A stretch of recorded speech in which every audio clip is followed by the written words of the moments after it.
is alpha, what is beta, and what is gamma? We can extract that one. Paano? Diba? Diba nag-test sa pinabasa?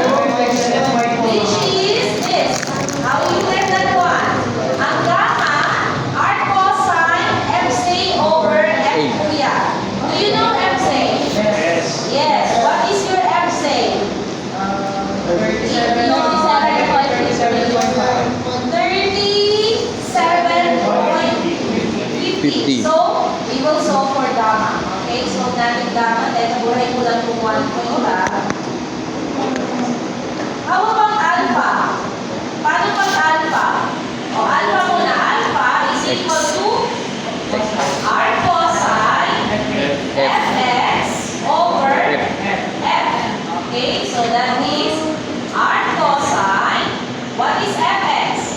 45.93 pounds all over. What is that? 75. Okay, 75. Then, makakancel mo yung pound. So, what will be the answer? 52.24. 52.24 degrees. Which is 52.24 degrees. Now, anong ibig sabihin nito?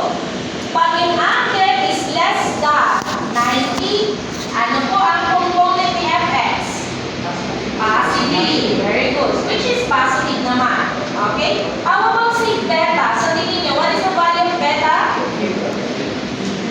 45. Same din. Okay?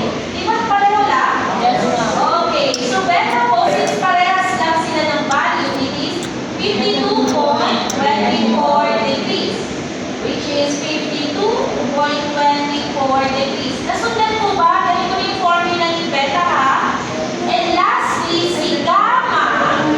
Since negative po si gamma, ano po dapat yung angle ni gamma? Ano sa tingin yung lalabas? Negative. Over 90. Over 90. Dapat mas malaki kay 90. Let's see.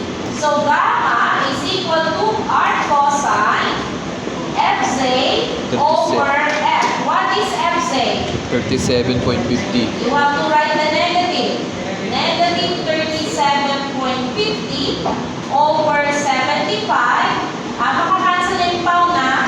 Give me the angle. Dapat more than 90 to. 520 po. Eksakto.